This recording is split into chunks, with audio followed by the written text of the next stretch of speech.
మరి గడిచిన ఇంచుమించు 26-27 సంవత్సరాల నుండి మాకు పరిచయం. చెప్పారు కదా, రక్షణ పొందకముందు ఆశీర్వాదం గారు నాకు పరిచయం అని చెప్పారు మన స్టేజ్ మీద. ఒక మాట చెప్పాలి వాళ్ళ గురించి, చాలా ఉన్నాయి కానీ ఒకటి చెప్పాలి. నేను సరదాగా చర్చికి వెళ్ళి రక్షణ పొందాను. చర్చికి వెళ్ళి నాజోగ్గా కూర్చొని వాక్యం విని ప్రార్థన చేసి వచ్చేవాడిని. ప్రభు వల్ల తీసుకునేవాడిని కాదు. నాతో నడుస్తూ మేము కలిసి ప్రయాణం చేస్తున్నటువంటి దైవ సేవకులు, అప్పుడు ఆయన సేవకు వెళ్ళలేదు, ఇంకా బైబిల్ ట్రైనింగ్ అయ్యి వచ్చినప్పటికి. అప్పుడు చెప్పారు నాతో ఒక మాట, ఇంటికి వచ్చి చెప్పారు, బ్రదరు మీరు ప్రభు వల్ల తీసుకుంటున్నారా అన్నారు. లేదు అన్నాను. ప్రభు వల్ల తీసుకోకపోతే హృదయ ఖండింపు ఉండదు. ప్రభు వల్ల తీసుకుంటే హృదయ ఖండింపు ఉంటుంది, క్రీస్తు కొరకు సాక్షులుగా ఉంటాము అని చెప్పినప్పుడు, బాప్తీసం తీసుకొని ప్రభు వల్ల తీసుకోకుండా కాలం గడుపుతున్న నాకు ఆ మాట ఎంతో పనిచేసింది. ఆ రోజు నుండి ప్రభు వల్ల తీసుకోవడం ప్రారంభించాను. నా బ్రతుకు మారింది. దేవునికి స్తోత్రం కలుగును గాక. హల్లెలూయా. ఎందుకంటే ప్రభు వల్ల తీసుకోకపోతే భయం ఉండదు. పౌలు హెచ్చరించిన మాటలు ప్రభు వల్ల తీసుకుంటేనే ఉంటాయి. అంత మాత్రమే కాదు, మరి వారం వారం ప్రభు వల్ల ఇచ్చే ఆ ధన్యత ప్రభువారు ఈ పరిచర్యకి ఇచ్చాడు. దేవునికి స్తోత్రం కలుగును గాక. హల్లెలూయా. మరి అటువంటి దైవ సేవకులు విజయ్ కుమార్ గారిని ఈరోజు నేను పిలిచాను. ఎందుకు పిలిచానంటే, నేను ఒక సంస్థలో ఉన్నాను కాబట్టి అన్ని కార్యక్రమంలో వారికి నేను వాక్య పరిచర్య చేయడానికి సమయం ఇవ్వలేకపోతున్నాను. ఎప్పుడు ఇలాంటి అవకాశాలు వస్తాయని చూస్తాను. చూసి మరి ఒక చిన్న మీటింగ్ జరిగిన నన్ను పిలిచి నా చేతి నిండా కానుకిచ్చి పంపే అటువంటి దైవ సేవకుడు. దేవునికి స్తోత్రం కలుగును గాక. ఎందుకంటే నా పరిస్థితులు ఆయనకు తెలుసు కాబట్టి ఏ చిన్న ప్రోగ్రాం అయినా ఇంట్లో వదిలిపెట్టరు, నన్ను పిలుస్తాను. దేవునికి స్తోత్రం కలుగును గాక. నేను మాత్రం ఏం చేయలేకపోతున్నాను. ఏం చేయాలి అని ఆలోచించినప్పుడు మరి దేవుడు వారిని పిలవమన్నప్పుడు వారు ఎన్ని పనులున్నా, మరి సిస్టర్ గారు పాస్టమ్ గారు కూడా వచ్చారు. పోయిన మన మీటింగ్కి పాస్టమ్ గారు రాలేకపోయారు. నేను రమ్మన్నాను, ఈరోజు ఖచ్చితంగా మా సిస్టర్ గారిని తీసుకొని రండి అంటే తీసుకొని వచ్చాను. వారు రావడం చాలా సంతోషం. జీవితము ఎన్ని విధాలుగా ఈ లోకంలో మరి ప్రయాణము చేయవలసి ఉన్నదనేటువంటి విషయాలు మనం తెలుసుకున్నాం. చివరిగా మనం అనుభవించేటువంటి జీవితము ఏమిటి అంటే నిత్య జీవము కదండి. ఏ జీవము? నిత్య జీవము, ఎటర్నల్ లైఫ్. ప్రతి ఒక్కరూ కూడా ఈ లోకంలో జీవించి నిత్య జీవంలోకి మనమందరము కూడా వెళ్ళాలి. అదే మన ప్రతి ఒక్కర ప్రయాస. ఈరోజు మనం ఇక్కడ కూర్చున్నామంటే, ఇలాగున మనము దేవుని స్తుతిస్తున్నామంటే, మనం ఆరాధన చేస్తున్నామంటే, దేవుని వాక్యం వింటున్నామంటే, దీనికి అంతటికీ మూల కారణము మరొక జీవితంలోనికి మనము ప్రవేశించుటకు. దేవునికి స్తోత్రం కలుగును గాక. మరి నిజంగా గొప్ప పరిచర్య ఈ సంఘం ద్వారా జరుగుతూ ఉన్నది. ఆశీర్వాదం గారు మేము సేవలోకి రాకముందే వారికి మాకు చాలా అద్భుతమైనటువంటి కుటుంబ స్నేహము దేవుడు మాకు కలుగు చేశారు. మరి మాతో పాటు ఇంకా 2 సహోదరులు ఉన్నారు, మీకు తెలుసు. సహోదరులు ఆండ్రూస్ గారు, అలాగే ఫిలిప్ జాన్ గారు. మేమందరము కూడా మరి మా మందిరంలో చాలా అద్భుతమైనటువంటి పరిచర్య చేసేవారం. నేనైతే నా 12 సంవత్సరాల వయసు నుంచి కూడా దేవుని పరిచర్యలో నేను ఉన్నాను.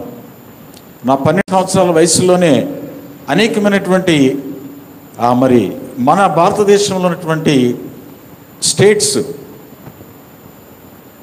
తిరిగాను దేవుని పరిచర్య కోసం. ఎప్పుడండి? 12 సంవత్సరాల వయసు. దేవుని కృపను బట్టి విదేశాలు కూడా వెళ్ళడానికి దేవుడు అవకాశం ఇచ్చాడు. దేవునికి స్తోత్రం కలుగునుగా. ఎందుకు జ్ఞాపకం చేస్తున్నానంటే, ఈ లోకంలో దేవుని పరిచర్య మనము చేయాలి. ప్రతి ఒక్కరూ, సేవకులే కాదు, అందుకనే ఒక అద్భుతమైనటువంటి మాట బైబిల్ గ్రంథంలో ఉంటుంది. నేను వాక్యం నేను బోధించనండి, ఎందుకంటే ఆల్రెడీ మంచి మాటలు మనం విన్నాం, అవి మన హృదయాల్లో దాచుకుందాం, అటు రీతికి లోపల మనందరం కూడా నడుద్దాం.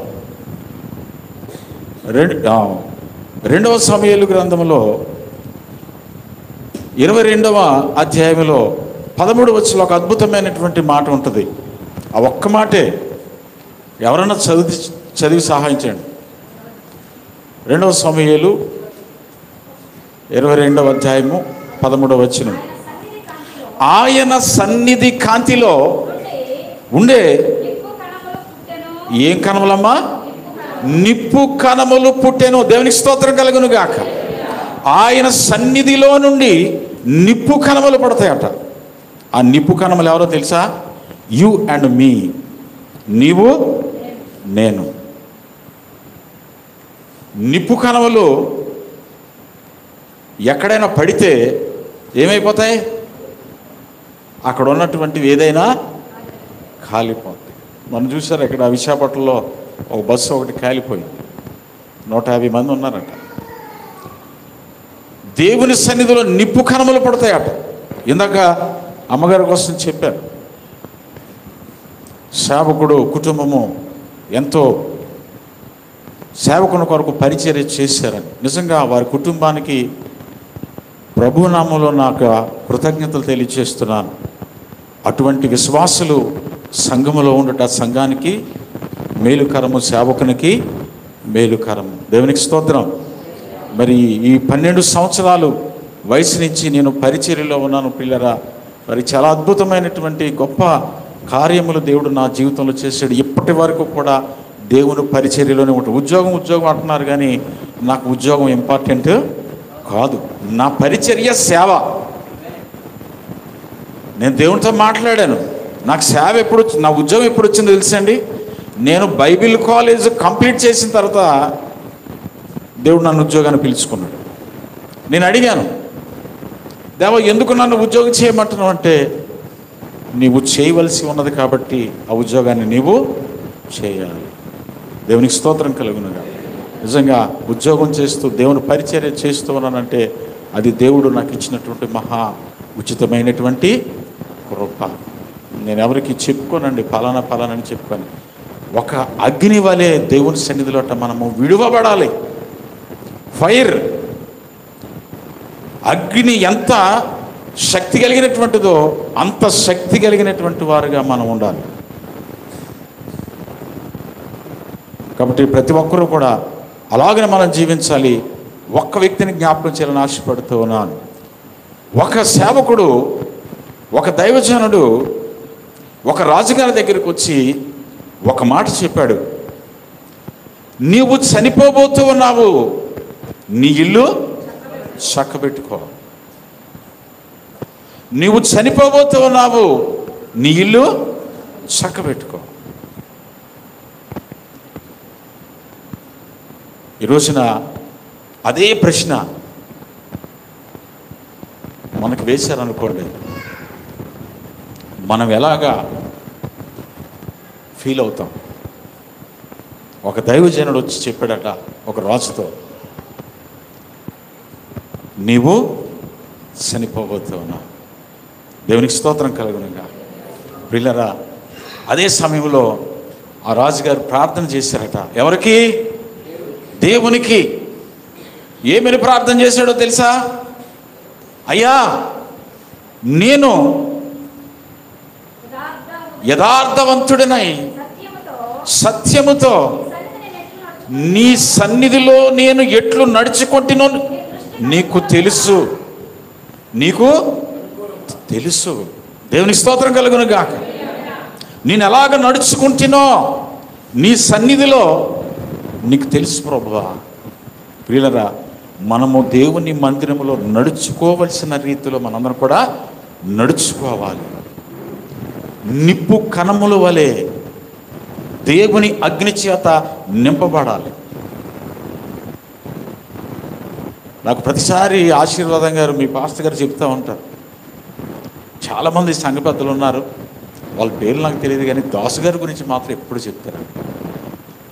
కొన్ని విషయాల్లో దాసు గారు ఆయనతో పాటు కొంతమంది మా సంఘస్థులు ముందుకు వస్తూ ఉంటారండి. అందుకనే అంత ఘనమైనటువంటి కార్యములు చేయగలుగుతూ ఉన్నారు. దేవునికి స్తోత్రం కలుగునుగా. సంఘంలో ఉన్నటువంటి విశ్వాసులు ఎలా ఉండాలో తెలుసా? ఇక్కడ రాజుగారు ప్రార్థన చేస్తూ ఉన్నారు. నీవు చనిపోతావని చెబితే ఆయన మాట్లాడుతూ ఉన్నాడు, నీవు ఎలాగ చంపేస్తావు ప్రభువా? నేను ఎలాంటి వాడను? యథార్థవంతుడినై నీ సన్నిధిలో నేను ఎట్లు బ్రతికితునో నీకు తెలుసు కదా. యు నో ఎవ్రీథింగ్, నీకు అన్ని తెలుసు. ఎలా చంపేస్తావు? ఇంకేమన్నాడు తెలుసండి? ఇంకేమన్నాడమ్మా? నీ దృష్టికి అనుకూలముగా సమస్తము నేను ఎట్లు జరిగించితినో. ఏంటమ్మా? కృపతో జ్ఞాపకం చేసుకోను. ఎప్పుడు చెప్పుకోలేదు రాజుగారు. యూదా సామ్రాజ్యానికి 13వ రాజు ఈయన అండి.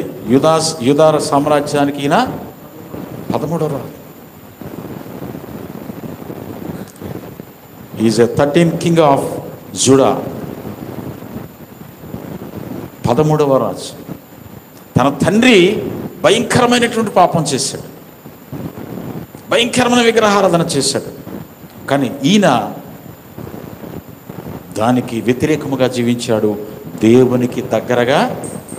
మనం కూడా దేవుని సన్నిధిలో, దేవుని మందిరంలో ఉన్నటువంటి మనము దేవునికి దగ్గరగా జీవించినప్పుడు దేవుడు నీ సేవకుల ద్వారా మీతో మాట్లాడతాడు. దేవునికి స్తోత్రం కలుగునుగా. అదే సేవకుడు మరలా ఆయన దగ్గరికి వచ్చామని చెప్పాడు తెలుసండి. అదే సేవకుడు, అదే యెషయా, అదే హిజ్కియా దగ్గరికి వచ్చి ఏమని చెప్పాడంటే, ఇక 15 సంవత్సరములు ఆయుస్సు నీకు ఇచ్చుతున్న. ఇంకొక గొప్ప పని చేశాడండి దేవుడు. ఆయుష్ ఇవ్వడానికి ఇంకొక గొప్ప పని చేశాడు. ఏం పని తెలుసా? ఇశ్రాయేలీలు ఒక తాపకరమైనటువంటి సర్పము చేత చంపబడతారు. మనం చాలాసార్లు ఎన్నో మేలు పొందుకుంటాం ఏమండి, ఎంతో సహాయం సంఘంలో జరుగుతుంది. ఇందాకే చెప్పారు కదా, మా ఇంట్లో వ్యక్తి చనిపోయినప్పుడు పాస్టర్ గారు వస్తారో రారో ఆ సహోదరులు చెప్పారు అని అనుకున్నప్పుడు పాస్టర్ గారు అక్కడికి వెళ్ళి సేవకుల కుటుంబం అక్కడికి వెళ్ళి ఏం చేశారు? ప్రార్థన చేసి కార్యక్రమాన్ని నడిపించారు. ప్రియులరా, సంఘములో మనము అట్టి రీతిగా మనము బ్రతికినప్పుడు, జీవించినప్పుడు దేవుడు అనేకమైనటువంటి కార్యాలు చేస్తారు. సేవకుడి ద్వారా దేవుడు మాట్లాడతాడు మనతో. సేవకుడి ద్వారా దేవుడు గొప్ప కార్యాలు చేస్తాడు మన జీవితాల్లో. ఈయన అంటున్నాడు, వచ్చి ఏమన్నాడు తెలుసా? ఇక నీవు 15 ఎందుకు జీవించాడో తెలుసండి? 15 సంవత్సరాలు ఈ ఇశ్రాయేలీలకి ఒక శాపం వచ్చేసింది, ఒక పాము వచ్చింది. ఆ పాము వారందరిని కూడా పొడి చేస్తుంది. ఎందుకు పొడి చేస్తూ ఉంది? దేవునికి విరోధముగా బ్రతికారు కదండి. చాలాసార్లు అన్నీ మన జీవితంలో అనుభవిస్తూ ఉంటాం. మరి సేవకుల కుటుంబం ప్రార్థన చేస్తూ ఉంటారు, ఎన్నో గొప్ప కార్యాలు జరుగుతూ ఉంటాయి. మరి ఎన్నో మనం ఊహించిన రీతిగా దేవుడు మనల్ని ఆశీర్వదిస్తూ ఉంటాడు. అయినప్పటికీ కూడా కొన్నిసార్లు మనం ఏం చేస్తామంటే సనుగులు గొనుగులు కదండి ఉంటాయి, ఉండవా? ఉంటాయి. అలాంటి పరిస్థితిలో ఇశ్రాయేలుకి అందరికీ కూడా పాము కాటు చేత వారు చనిపోతూ ఉన్నారు. చనిపోతూ ఉన్నప్పుడు అక్కడ మోషే ఏం చేస్తాడంటే, దేవుడు మాట్లాడు, దేవా చనిపోతున్నారు, ఏం చేయమంటామంటే ఒక ఇత్తడి సర్పమును తయారు చేయని చెప్తాడు. తయారు చేసిన తర్వాత ఆ సర్పము మోషే ఉన్నప్పుడు తయారు చేయబడినటువంటి సర్పము అప్పుడు రాజుల కాలము కాదు, కానీ ఇశ్రాయేలీయులకు ఏర్పాటు చేయబడిన తర్వాత హిజ్కియా జీవితంలోని ఆ యొక్క ఇత్తడి సర్పము అప్పటి వరకు వాళ్ళు దాచుకునే ఉన్నారు. దేనండి? ఇత్తడి సర్పాన్ని కదండి. ఇత్తడి సర్పాన్ని ఏం చేశారు? ఉంది కదమ్మా ఇత్తడి సర్పం అక్కడ, చదవండి ఒకసారి ఆ మాట. ఇందాక ఇప్పుడు చదివారు కదా హిజ్కియా గురించి.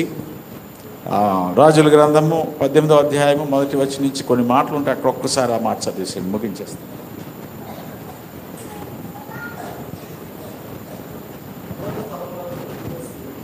ఉన్నత స్థలములను కొట్టివేసి, విగ్రహములను పడగొట్టి, దేవతా స్తంభములను పడగొట్టి, అదిగో చూసారా, మోషే చేసిన ఇత్తడి సర్పమును చిన్న భిన్నములుగా చేసిన దేవునికి స్తోత్రం కలుగును గాక. వాళ్ళు ఇశ్రాయేలీయులు దాచుకొని ఉన్నారు. ఎందుకు దాచుకున్నారో తెలుసా అండి? ఎందుకు దాచుకున్నారో తెలుసా?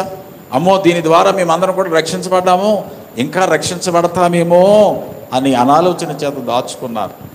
కానీ ఆ సర్పములో ఏమీ లేదు, కానీ దేవుని యొక్క మాట, దేవునికి స్తోత్రం కలుగును గాక, ఆయన ఒక మాట చెప్పారు, దాని వైపు మీరు చూడండి అని. మనల్ని సిలువ వైపు చూడమన్నాడు. కానీ సిలువలు ఎవరున్నారు?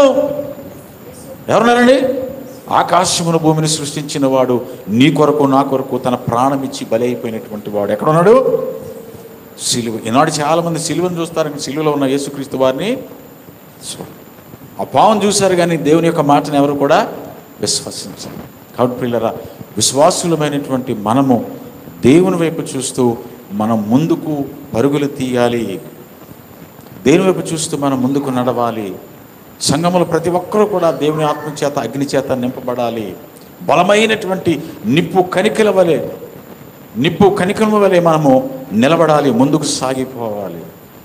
అలాంటప్పుడు దేవుని గొప్ప ఆశీర్వాదాలు మనందరి మీద ఉంటాయి. కాబట్టి ప్రియులారా, మరణించినటువంటి వ్యక్తులను మనము జ్ఞాపకం చేసుకున్నట్టు మంచిది. ఒకని జన్మదినము కంటే మరణదినమే మేలు. ఎలాగైతే హిజ్కియాకి 15 సంవత్సరాల వయస్సును దేవుడిచ్చాడో, నీవు కూడా దేవుని పనిలో ముందుకు సాగిపోతుంటే దేవుడు నీ వయసుని ఏం చేస్తాడు?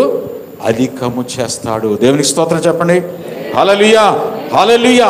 ఈ లోకములోనే కాదు, కానీ రానున్నటువంటి నిత్య జీవములో కూడా ఆయన మనలను నివసింపజేస్తాడు. పాస్టర్ గారు చెప్పారు కదండి, అక్కడ ఏముండవట? ఆకలి ఉండదు, దప్పిక ఉండదు, ఏముండదు. ఎవరితో మాట్లాడతాం? అబ్రహాముతో. అయ్యారు ఆదాముతో కూడా మాట్లాడతాం అనుకుంటా. ఆదాముతో కూడా మాట్లాడతామండి.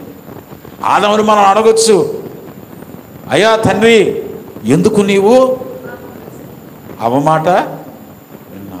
చూసారు ఎంత గొప్ప రక్షణ ఆయనలో మనకు లభిస్తుంది. కాబట్టి మనందరము కూడా దేవుని పరిచర్యలో సమభాగస్తులుగా సేవకుడు కుటుంబంతో కలిసి ముందుకు సాగిపోదాం. నిజంగా గొప్ప సాక్ష్యాన్ని ఆ తల్లి గారి గురించి చెప్పారు. అటువంటి విశ్వాసులు సంఘములో నిప్పు కణికల వలె లేవబడే సేవకుడికి మాటలు తెలియజేస్తూ ముగిస్తూ ఉన్నాను. దేవుడు తన వెనుకల్లో మన అందరినీ దీవించి ఆశీర్వదించుగాక. ఆమేన్. హల్లెలూయా, దేవునికి స్తోత్రం. హల్లెలూయా. అద్భుతమైనటువంటి సందేశాన్ని అందించినటువంటి విజయ్ కుమార్ గారికి హృదయపూర్వక వందనాలు. వారు దేవుని సేవ చేయటమే నాకు ఇష్టం అన్నారు కదా. నిజమే, దేవుని సేవ చేయటానికే వారు పుట్టారు. దేవునికి స్తోత్రం కలుగును గాక. అయితే ఈ మధ్యకాలంలో కొంతమంది సేవకులు దేవుడు పిలిచాడు సేవకని, దేవుడు ఒక ఉద్యోగం ఇస్తే ఆ ఉద్యోగాన్ని వదిలేసి వచ్చేస్తున్నారు. వచ్చేసి భార్య బిడ్డలు రోడ్డు మీద పడిపోతున్నారు. రోడ్డు మీద పడిపోయి సేవ పేరు చెప్పుకొని వచ్చి ఇప్పుడు బిడ్డలకు భార్యకు అన్నం పెట్టలేక ఏమవుతుందో తెలుసా? యేసు ప్రభు నామానికి అవమానం తెస్తున్నారు. ఉద్యోగం చేస్తూ సేవ చేస్తే తప్పు కాదు. అపోస్తలుడైన పౌలు కష్టపడి డేరాలు గుట్టి ఘనమైన సేవ చేసి సంఘాన్ని పోషించి 14 పత్రికలు రాయటానికి దేవుడు కృప చూపించాడు. దేవునికి స్తోత్రం కలుగును గాక. హల్లెలూయా. ఎప్పుడు ఉద్యోగం మొదలాలంటే, అస్సలు ఈ పరిచర్యలో ఒక్క క్షణం కూడా ఖాళీ లేక సంఘాలు పెరిగి అనేక సంఘాలుండి ఈ సంఘాల బాధ్యత చూసుకునేటప్పుడు మనకు ఉద్యోగం అక్కర్లేదు. చేతి నిండా సంఘాలు ఉండే వరకు ఉద్యోగం ఖచ్చితంగా చేయాలి. దేవునికి స్తోత్రం కలుగును గాక. హల్లెలూయా. అవగాహన లేక సేవకు వచ్చి దేవునికి చెడ్డ పేరు తెస్తున్నారు. దేవుడిచ్చిన ఉద్యోగం వదిలిపెట్టి సేవకు చెడ్డ పేరు వస్తుంది. కష్టపడి 2 చేయగలిగిన సామర్థ్యత ఉంటే ఖచ్చితంగా చేయాలి. అటువంటి సామర్థ్యత కలిగి ఘనమైన సేవ చేస్తున్నారు విజయ్ కుమార్ గారు. దేవునికి స్తోత్రం కలుగును గాక. పెద్ద కుమారుడు అమెరికాలో ఉన్నాడు. మరి పాస్టమ్ గారు అమెరికా వెళ్ళి వచ్చారు. నన్ను కూడా తీసుకెళ్తే బాగుండు. నాకు అర్హత లేదు. దేవునికి స్తోత్రం కలుగును గాక. దేవుడు వారిని బహుగా ఆశీర్వదించాడు. సంఘాల మీద భారం పెట్టరు. నెలకొకసారి పేదలకు భోజనం పెడుతుంటారు. వారికి వచ్చినటువంటి ధనములో అనేక మంది పేదలను ఆదరిస్తూ ఉంటారు. ఘనమైన సేవ చేస్తున్నారు. దేవునికి స్తోత్రం కలుగును గాక.